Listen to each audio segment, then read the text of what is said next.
So today is the day, or maybe not today exactly, but this is the video to set all of it off.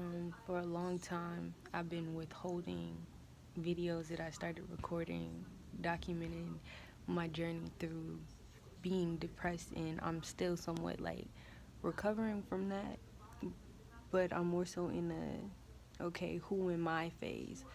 What drives me phase? What do I need to do to become the best version of myself phase? It's like I've been sitting here watching the Trap Witch. This is her how to deal with the inner child and you healing the inner child, or like her experiences and whatnot. She's like really emotional and everything, and it was just like this is the second video I done watched of her today. They're both like an hour long. But it's like my attention span is so short. So off the back, I was like, dang, I can relate to this. But long story short, like the hairs on my arms and the back of my neck all stood up because everything that she was saying was resonating with me on a spiritual level, on a deep level. She basically said, once you take your pains, your traumas, your experiences that you feel like are dark, that you don't want nobody to see you at your lowest, once you feel like that and you take them, you take responsibility for them, you go through the process of healing them, then no one can throw it back in your face. No one can use it as bullets. Basically, that was like my main thing. Like, I didn't want to put my crying face out for the public to see. I didn't want anybody seeing me like as weak as I was, as hurt as I was, as sad as I was, because I just didn't want people to view me like that. But the truth is that everybody has those aspects. Everybody can be sad, everybody can hurt, anybody, like it happens to all of us differently, and we all express ourselves differently. And I feel like I've reached a point in my life where, you know, being that version of myself is dead. She's dead. Like the Tropic said, murder them. And this was like I was murdering myself over and over again for the whole year of 2017.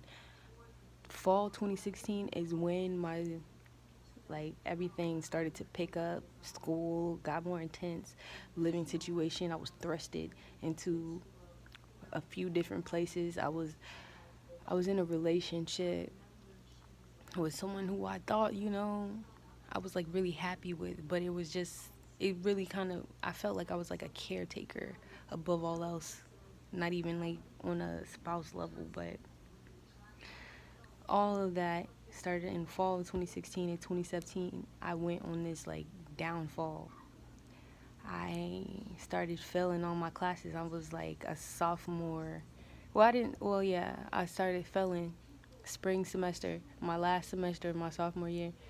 But I managed to like keep everything up, keep my C's and B's, and my GPA was like a 3.7.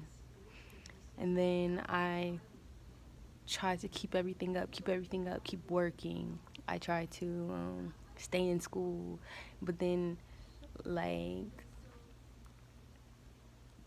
2017, the fall was like a slow decline for me, and I was just trying not to do everything in my power, like trying everything in my power not to feel, not to accept where I was going wrong in my defeat and everything else.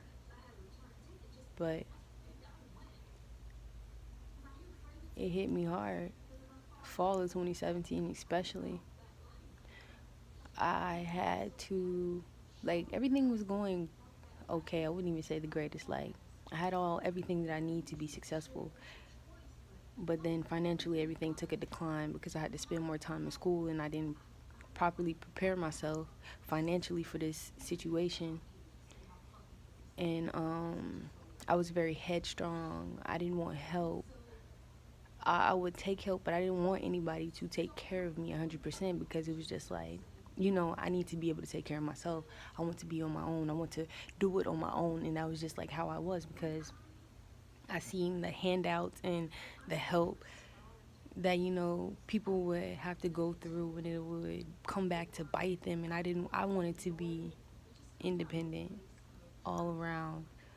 I didn't want no kind of help. I wanted to build myself up and then, you know, build bridges to myself so I could help other people. And that's where I was messing up. Because, like, it's like trade.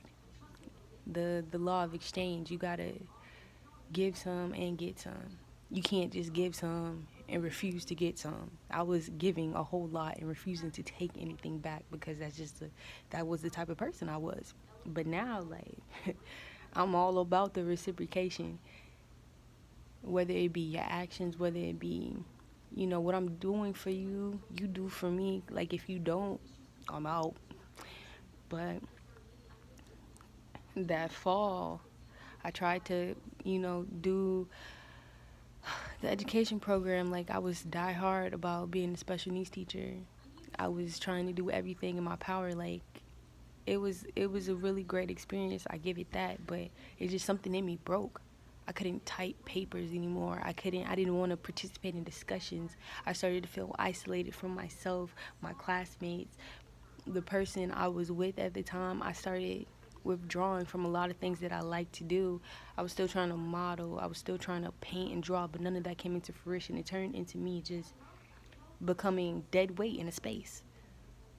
I was going through the motions day by day, but I wasn't accomplishing anything. I wasn't learning anything. I wasn't fulfilled. Like, I enjoyed the time that I spent with the kids. I enjoyed the time that I spent with my mentors and my teachers and everybody that cared about me so much to try and help me through this. But it was just like there was something that I needed to do. There's something that I needed to get out. There was there was something that I had to show myself, some things that I needed to learn. I wasn't ready to be in the field of education. I wasn't ready to be a teacher yet. And that was like one of the hardest things. Like, I had to accept it myself. I was like, okay, so obviously, you know, something's happening. Something inside of myself is happening. Like, I spent so many weeks, days, nights alone in my bedroom when I was supposed to be in class, when I was supposed to go out with friends, when I was supposed to, you know, be doing stuff, being productive. I stopped reading, I stopped eating, I stopped bathing. All I was doing was sleeping. And if I got tired of sleeping, I would be sitting in the dark. I started meditating more in this period of my life as well because I was trying to do anything and everything to get better. I was trying to get better without actually getting better because I was neglecting my inner self and my feelings and everything. Like, I wasn't I wasn't catering to my spirit. And that's important. I had everything I needed to be strong physically, but on the inside, I was broken. I was weak. I didn't know where I needed help or how I needed help, and nobody could give it to me. Nobody could give what I thought I needed. No, they couldn't even give me what I thought I needed because I didn't know what I needed. They couldn't help me. No one could help me. Not the therapist I tried to go to, not the person that I was living with. I mean, she didn't help me with that anyways, but that's a story time for another day. But a consensus of this mini vlog video, whatever, I don't know what we're gonna start. Confession. Yes. The consensus of this here confession is that I'm breaking free. Um I'm ready to show y'all. I'm ready to share with y'all why I started the Confessions of a Black Girl, why it started out as me venting, why I, you know, I did it for so long. So many of y'all related, and so many of y'all were like, oh, it's good to know that I'm not the only person dealing with this. I'm not the only person struggling like this, because we all struggle. We all hurt. We all go through pain. We all need help. We all need healing. And we all need our messengers. I found mine. I found mine. And hopefully maybe I'm a messenger for one of y'all or a few of y'all. But either way, this is a look into, you know, my spiritual, emotional journey that I'm still going through. Because I am glad to say that I am not in the same place that I was last year. I may have had to come back to my mom's house. I may have had to, step back from my educational experience. I had to, step back from being independent, stable, and all of that good jazz. And as good as a planner as I was, as good as I was with money, as hardworking or overworking as I was, none of that could come into fruition if I did not sit. If I was not here right now, sitting, looking at myself, questioning myself, asking myself what it is that I should be doing to be a better me.